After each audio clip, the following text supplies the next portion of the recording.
Breaking news చూస్తున్న Mangalagiri TDP ప్రధాన కార్యాలయంపై దాడి కేసులో కీలక నిందితుడిగా ఉన్న వైసీపీ మాజీ ఎంపీ నందిగం సురేష్ ను అరెస్ట్ చేశారు.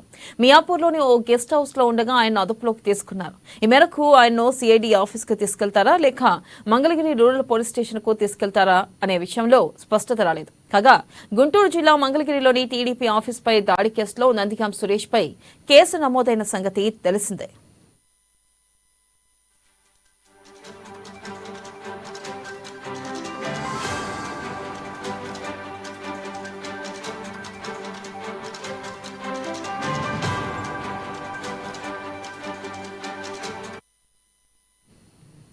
బ్రేకింగ్ న్యూస్ చూస్తున్న మంగళగిరి టీడీపీ ప్రధాన కార్యాలయంపై దాడి కేసులో కీలక నిందితుడిగా ఉన్న వైసీపీ మాజీ ఎంపీ నందిగం సురేష్ ను అరెస్ట్ చేశారు. మియాపూర్లోని ఓ గెస్ట్ హౌస్ లో ఉండగా ఆయన్ను అదుపులోకి తీసుకున్నారు. దీనిపై మరింత సమాచారాన్ని కడప నుంచి మా ప్రతినిధి యూసఫ్ లైవ్ ద్వారా అందిస్తారు. యూసఫ్, చెప్పండి, అసలుకి నందిగం సురేష్ ను ఎక్కడ తీసుకెళ్తారు? సిఐడి ఆఫీస్ కి తీసుకెళ్తారా లేకపోతే మంగళగిరి రూరల్ పోలీస్ స్టేషన్ కి తీసుకెళ్లే అవకాశం ఉందంటారా? అప్డేట్స్ ఏంటి?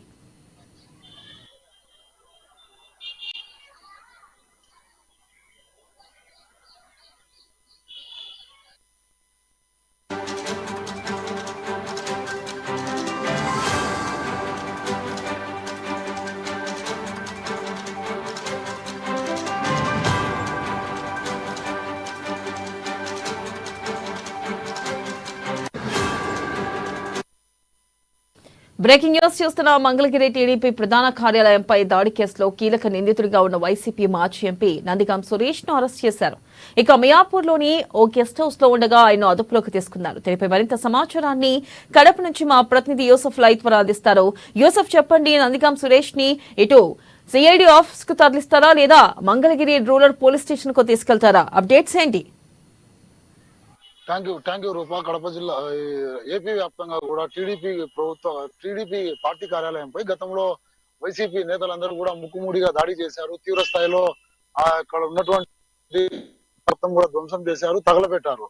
ఈ వ్యవహారంపై వైసీపీ ప్రభుత్వం తమపై కక్షతోనే ఈ విధంగా పార్టీ శ్రేణులు ఉసగెలిపి దాడి చేయించిందని చెప్పేసి టీడీపీ నేతలందరూ కూడా అప్పట్లో ఫిర్యాదు చేశారు. ఈ కేసు కూడా దాదాపు 3 సంవత్సరాల నుండి కోర్టులో నడుస్తా ఉంది.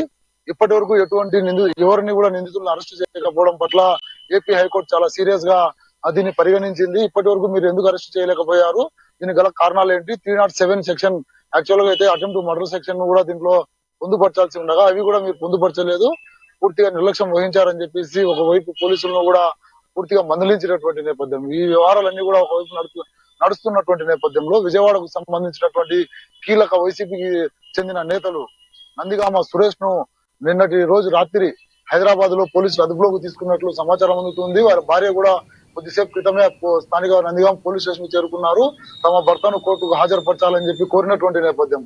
పూర్తిగా పోలీసులు అయితే ఇప్పుడు దేవినేని అవినాష్ కావచ్చు, అప్పిరెడ్డి కావచ్చు, విజయవాడ నగర మేయర్, డిప్యూటీ మేయర్ భర్తను కూడా ఇప్పటికే అదుపులోకి తీసుకున్నట్లు మనకు సమాచారం అందుతా ఉంది. వీరందరినీ కూడా పోలీస్ కస్టడియల్ కోరేటువంటి అవకాశం అయితే స్పష్టంగా కనబడతా ఉంది. ఎందుకంటే ఒక పార్టీ కార్యాలయం పైన ముక్కుముడిగా రాడ్లు, అదే విధంగా పెట్రోల్ బాంబులు తీసుకొనేసి దాడులు చేశారు, తగలబెట్టారు భారీ స్థాయిలో.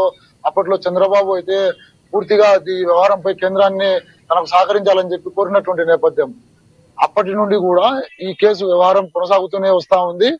ఇప్పుడు పూర్తిగా పోలీసులు యాక్షన్ ప్లాన్ ను రూపొందించారు. హైకోర్టు ఆదేశాలను చేతికి తీసుకున్నటువంటి పోలీసులు ఒక్కొక్కరిని అరెస్ట్ చేసుకుంటూ అరెస్టు పర్వం కొనసాగిస్తా ఉన్నారు. ఇప్పటి వరకు వైసీపీ నేతలందరూ కూడా తమకు ముందస్తు బెయిల్ మంజూరు అవుతాయి, కేసును కోర్టులో చూసుకోవచ్చు అని చెప్పేటువంటి ఒక అంచనాలో ఉన్నారు.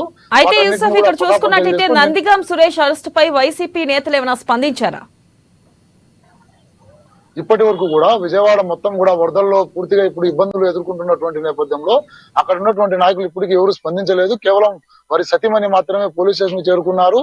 తమ భర్తను పూర్తిగా తీసుకొని వచ్చి రిమాండ్ కు కోర్టుకు హాజరుపరచాలని చెప్పేసి ఆమె కోరినటువంటి నేపథ్యంలో పోలీసులు కూడా నేరుగా కోర్టుకు హాజరుపరుస్తారా లేకుంటే ఇతనికి కోర్టుకు హాజరుపరిచి తమ కస్టడియల్ కావాలని చెప్పి కోరి పిటిషన్ వేసుకుని డైరెక్ట్ గా ఈ రోజు రేపు హైకోర్టు కూడా సెలవులు ఉన్నటువంటి నేపథ్యంలో అతన్ని పోలీసులు కస్టడీలోనే ఉంచుకొని 2 రోజుల పాటు విచారణ ఏదైనా కొనసాగించే అవకాశం ఉందా, లేకుంటే నేరుగా జడ్జి ఇంటికి ఏదైనా తీసుకువెళ్లి అక్కడ ప్రొడ్యూస్ చేసిన తర్వాత సిఐడి కస్టడీలోకి తీసుకుంటుందా అన్నటువంటి అనుమానాలు అయితే వ్యక్తం అవుతా ఉన్నాయి. ఇప్పటి వరకు అయితే ఈ వ్యవహారంపై వైసీపీ నేతలు ఎవరు కూడా స్పందించని పరిస్థితి.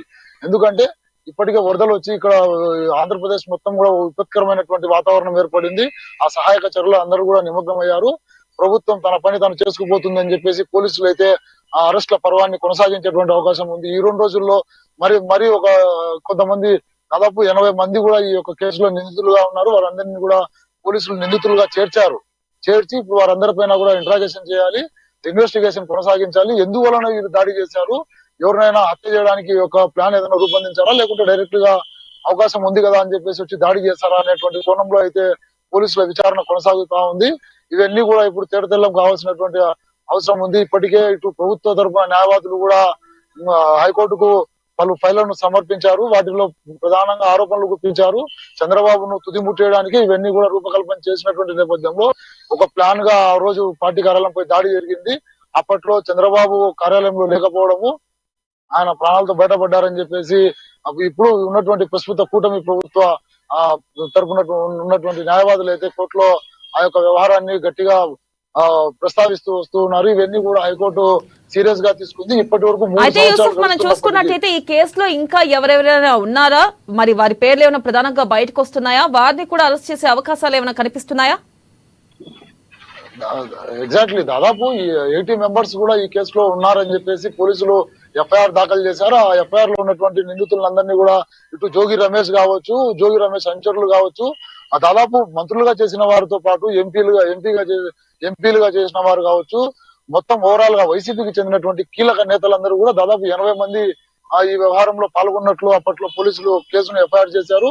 సీసీ ఫుటేజ్ అక్కడ ఉన్నటువంటి టీడీపీ రాష్ట్ర ప్రధాన కార్యాలయానికి సంబంధించినటువంటి సీసీ ఫుటేజ్లను కూటమి ప్రభుత్వం ఏర్పడతానే అవన్నీ కూడా సేకరించారు. ఆ సీసీ ఫుటేజ్ ల ఆధారంగానే వీరందరినీ గుర్తించి వీరిపై ఎఫ్ఐఆర్ చేసినట్లు పోలీసులు అయితే ప్రకటించారు. హైకోర్టు కూడా అదే నివేదికను సమర్పించారు. Right Yusuf, thank you.